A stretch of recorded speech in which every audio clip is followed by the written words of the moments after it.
Hello friends, সবাইকে বলো good morning. সোনা বাবাই তাকাও, বলো গুড মর্নিং। দেখো আজকে হচ্ছে ছেলের শরীরটা মানে রাতের থেকে হালকা জ্বর, মানে এই ধরো জ্বর আসছে এরকম যাচ্ছে এরকমটা। ও দেখো জানলা দিয়ে কি দেখছে। বাবাই বাবাই তোমার শরীর খারাপ? এখন অবস্থা একটু ঠিক আছে, ওই জন্য দেখো খাচ্ছে।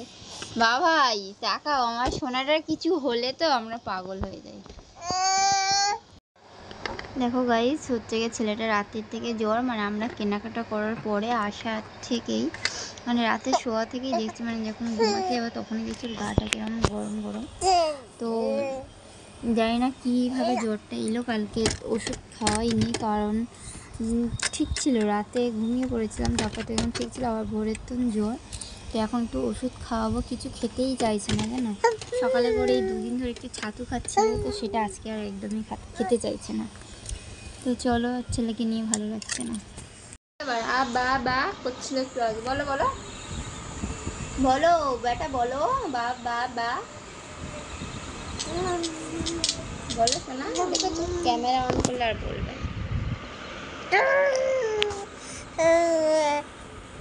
দেখো গাইস, কালকে জামা কিনে নিয়ে আজকে পরিয়ে দিয়েছি। বাবাই টাকা ওর দিদুন কালকে জামা কিনে দিয়ে বলছে কি পয়লা বৈশাখের জামা, তো আজকে নিয়ে যাচ্ছি এখন ভ্যাকসিন দিতে। চল বাবাই, ও সবে ঘুমাচ্ছিল তো উঠেছে। কিরকম লাগছে বাবাই বলো, বলে দাও শোনা, বলো আমাকে কিরকম লাগছে। শোনা ভালো লাগছে তোমার নতুন ড্রেস পরে? আমি বাবাইটা ঘুমাচ্ছিল তো এই জন্য ঘ্যান ঘ্যান করছে। ভাবছি কি জামার এই যে দেখো হাতাটা একটু ভাবছি মেরে দেবো এরকমভাবে। বাবাই দেখো ভ্যাকসিন দিয়েছে এই হাতে, ডান হাতে দিয়েছে। ও একদম চুপচাপ ছিল, মানে শান্ত, মানে একদম কথা কিছু বলেনি, মানে কান্ডাকাটিও করেনি, একদম শান্ত ভদ্র ছিল। মানে এই লাইফের প্রথম ওর ভ্যাকসিন দেওয়া চুপচাপ ছিল। তাই তো বাবা এমনি সময় কান্নাকাটি করে, একটা দিয়েছে তো এই জন্য। আর অন্য সময় ভ্যাকসিনগুলো তো একটা দিতে না দিতেই কান্নাকাটি করে।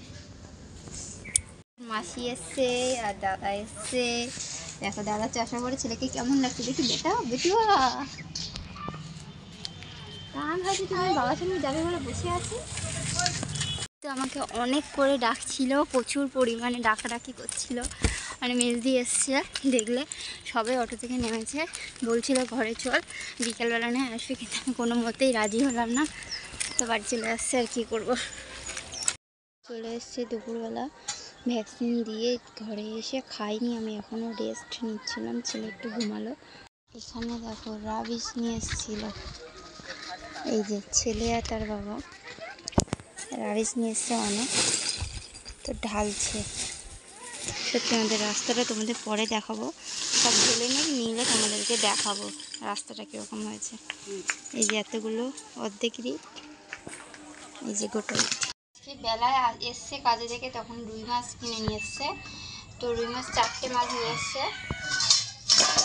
দেখো লাউডাটা কেটেছে, কি সুন্দর কচি কচি, আমার বরাবরই ফেভারিট। একদম কচি লাউডাটা দেখো, বেশ ডোকটাও মোটা আছে। দেখো গাইস, এখানে আমার ডাঁটাটা এতই পছন্দ, আর কি বলবো, সত্যি মানে কাটতেও বেশ ভালো লাগে। আমার কুমড়ো ডাঁটা তো কাটতে একটু ইচ্ছা করে না, কিন্তু এই যে লাউ ডাঁটা আমার কাটতে বেশ ভালোই লাগে।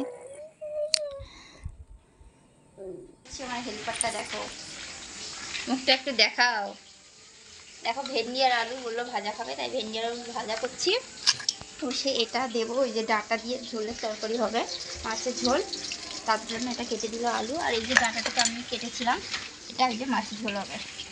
এখানে কেটে দিয়েছি দেখো, আলু, ভেন্ডি, পেঁয়াজ, কাঁচা লঙ্কা কেটে দিয়েছি, এটা ভাজা হবে। এত মানে পরিপাটি করে গুছিয়ে কেটে ধুয়ে দিয়েছে, কাজ করে না তো, একটু করলেই মনে হয় অনেক করেছে। আর এই আমার তরকারি হয়ে গেছে, মাছের ঝোল, ডাঁটা, আলু দিয়ে। দেখো ভেন্ডি আর আলু ভাজাটা না স্পেশাল, দারুণ হয়েছে আজকে। ভেন্ডি আলু ভাজা যেরকম ভালো হয়েছে, অনেক কালারটা কেমন লাগছে কিন্তু সামনে থেকে। খাওয়া দাওয়া কমপ্লিট, মা চলে এসছে ঘরে 8:30টার সময়। মা শ্রাদ্ধ বাড়ি থেকে চিকেন নিয়ে এসছে, মানে মাংস তরকারি নিয়ে এসছে, আর দই মিষ্টি। মা তো কিছুতেই নিয়ে আসবে না, মানে জোর জবরদস্তিতেই নিয়ে এসছে। আর এদিকে আমার ছেলে অর্ধেক ঘুমে উঠে গেছে, মানে ঘুমাচ্ছিল, কাঁচা ঘুমে উঠে গেছে। যে কাটাকাটি করছো কেন বাবাই? তো চলো বেশি বকবক করবো না, tata bye bye, good night, সবাই ভালো থেকে সুস্থ থেকে, দেখা হবে নেক্সট ভিডিওতে।